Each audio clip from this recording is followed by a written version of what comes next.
Hi dear friends, mind mirror with സമീറയിലേക്ക് എല്ലാവർക്കും സ്വാഗതം. ഇന്നത്തെ വീഡിയോയിൽ ഞാൻ വന്നിരിക്കുന്നത് നമ്മുടെ മനസ്സിനെ കുറച്ചുകൂടി ആഴത്തിൽ മനസ്സിലാക്കാനും ജീവിത വഴികൾ എളുപ്പമാക്കാനുമുള്ള ഒരു ഇൻട്രസ്റ്റിംഗ് ആയിട്ടുള്ള ഒരു ടോപ്പിക്കുമായാണ്. വീഡിയോ അവസാനം വരെ കാണുക. അത് നിങ്ങൾക്ക് യൂസ്ഫുൾ ആണെങ്കിൽ ഷെയർ ചെയ്യാനും സബ്സ്ക്രൈബ് ചെയ്യാനും മറക്കല്ലേ. ജീവിതത്തിൽ ഒരിക്കലെങ്കിലും നിങ്ങൾ ഇങ്ങനെ ചിന്തിച്ചിട്ടുണ്ടോ? ഈ പ്രാവശ്യം ഞാൻ മാറും, ഇനി തെറ്റ് ആവർത്തിക്കില്ല, ഇനി ഞാൻ ആ ആളെ വിശ്വസിക്കില്ല, അല്ലെങ്കിൽ ഇനി ഞാൻ ദേഷ്യപ്പെടില്ല, ഇനി ഞാൻ ഒരു ജോലിയും നീട്ടിവെക്കുന്ന ഒരു സ്വഭാവമുള്ള ആളാവില്ല എന്നൊക്കെ. പക്ഷേ കുറച്ച് ദിവസങ്ങൾ കഴിഞ്ഞപ്പോൾ വീണ്ടും അതേ തെറ്റ്, അതേ വിഷമം, അതേ നിരാശ. അപ്പോൾ നമ്മൾ സ്വയം ചോദിക്കും, എനിക്ക് എന്താണ് സംഭവിക്കുന്നത്?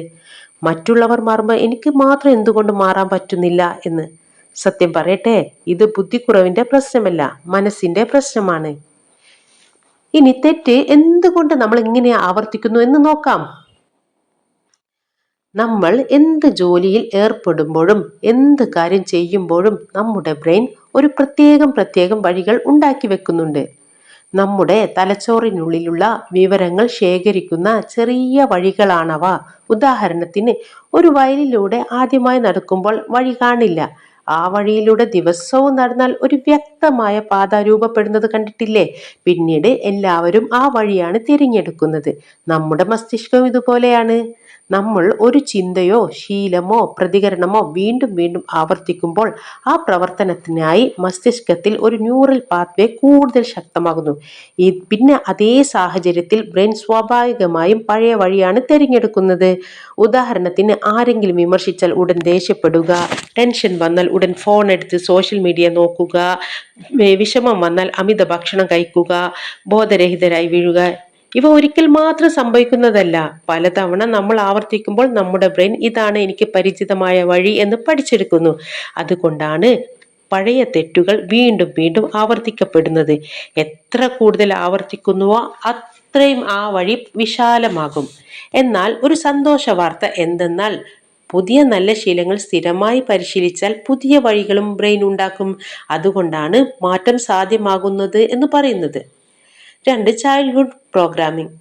നമ്മുടെ പല ശീലങ്ങളും കുട്ടിക്കാലത്ത് രൂപപ്പെടുന്നു. ഒരു കുട്ടിക്ക് അവന്റെ ചെറുപ്പത്തിൽ വിമർശനം മാത്രമാണ് കിട്ടിയതെങ്കിൽ വളർന്ന ശേഷം അവൻ സ്വയം വിമർശിച്ചു കൊണ്ടേയിരിക്കും. എന്നാൽ സ്നേഹം കിട്ടാൻ എന്തെങ്കിലും തെളിയിക്കണം എന്ന് പഠിച്ച കുട്ടി വളർന്ന ശേഷവും എല്ലാവരെയും സന്തോഷിപ്പിക്കാൻ ശ്രമിച്ചു കൊണ്ടേയിരിക്കും. അതുകൊണ്ടാണ് സൈക്കോളജിയിൽ പറയുന്നത്, നമ്മൾ പ്രതികരിക്കുന്നത് ഇന്നത്തെ സാഹചര്യത്തോട് മാത്രമല്ല, ഇന്നലെയുടെ അനുഭവങ്ങളോടും കൂടിയാണെന്ന്. ഇനി ഹാബിറ്റ് ലൂപ്പാണ് ഉള്ളത്. അതെന്താണെന്ന് വെച്ചാൽ, നമ്മുടെ ഓരോ ശീലത്തിൻ്റെയും പിന്നിൽ ഒരു ചെറിയ സൈക്കിൾ ഉണ്ട്. അതിനെയാണ് ഹാബിറ്റ് ലൂപ്പ് എന്ന് പറയുന്നത്. അതായത്, നമ്മൾ സ്ട്രെസ് വരുന്നു, ഏകാന്തത തോന്നുന്നു, ആരെങ്കിലും നമ്മെ വിമർശിക്കുന്നു, അല്ലെങ്കിൽ ബോറടിക്കുന്നു. ഇതെല്ലാം ഓരോ ട്രിഗറുകളാണ്. രണ്ടാമത് ബിഹേവിയർ ആണ്. ട്രിഗർ വന്നാൽ നമ്മൾ ചെയ്യുന്ന പ്രവൃത്തി. സ്ട്രെസ് വന്നാൽ ചിലർ ഫോൺ എടുക്കും, ചിലർ ദേഷ്യപ്പെടും, ചിലർ അമിത ഭക്ഷണം കഴിക്കും, ചിലർ വീണ്ടും വീണ്ടും അതേ ആളെ വിളിക്കും.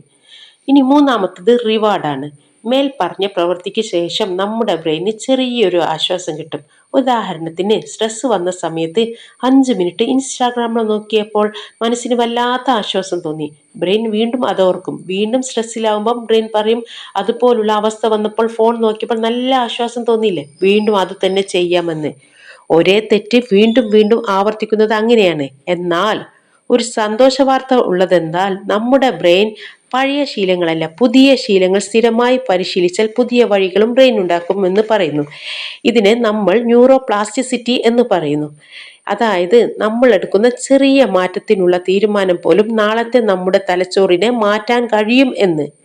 4. Self awareness. നമ്മൾ തെറ്റ് ചെയ്യുന്നതിന് മുമ്പ് ബ്രെയിൻ ചെറിയ സിഗ്നൽസ് തരുന്നുണ്ട്, പക്ഷെ നമ്മൾ അത് ശ്രദ്ധിക്കാറില്ല. ഉദാഹരണത്തിന്, ദേഷ്യം വരുമ്പോൾ നമ്മളെ ഹൃദയമിടിപ്പ് കൂടുന്നു, ശരീരം മുറുകുന്നു. അപ്പോൾ ഒന്ന് നിർത്തി ചോദിക്കേണ്ടത്, ഞാൻ ഇപ്പോൾ പ്രതികരിക്കുന്നത് ശരിയാണോ, അതോ ബോധപൂർവം തീരുമാനിക്കുന്നതാണോ ഇത്? ഈ ചോദ്യം നമ്മുടെ ജീവിതം തന്നെ മാറ്റാൻ പറ്റും. ഫ്രണ്ട്സ്, ഈ മാറ്റം എങ്ങനെ വരുത്താം എന്ന് നോക്കാം. സ്വയം കുറ്റപ്പെടുത്തരുത്. പിന്നെ നിങ്ങളുടെ ട്രിഗറുകൾ എഴുതി വെക്കുക. ചെറിയ മാറ്റങ്ങളിൽ നിന്ന് ആദ്യം തുടങ്ങുക. എല്ലാ ദിവസവും പുതിയ പുതിയ പ്രതികരണം ശീലിക്കുക. മാറ്റത്തിന് സമയം കൊടുക്കുക. ഓർക്കുക, ഒരേ തെറ്റുകൾ ആവർത്തിക്കുമ്പോൾ നിങ്ങൾ പരാജയപ്പെട്ടവനാണെന്ന് കരുതരുത്. നിങ്ങളുടെ ബ്രെയിൻ പഴയ വഴിയിലൂടെ നടക്കാൻ പഠിച്ചിരിക്കുന്നു എന്നാണ് ഇതിനർത്ഥം.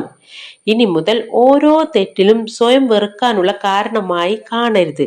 അത് നിങ്ങളെ എന്തോ പഠിപ്പിക്കാൻ വന്ന അധ്യാപകനായി മാത്രം കാണുക കേട്ടോ. It's me Sameera, you are watching mind mirror വിത്ത് സമീറ. ഇനി നിങ്ങളുടെ മനസ്സിന്റെ കണ്ണാടിയിൽ വീണ്ടും കാണാം. അതുവരേക്കും ബൈ. Thank you.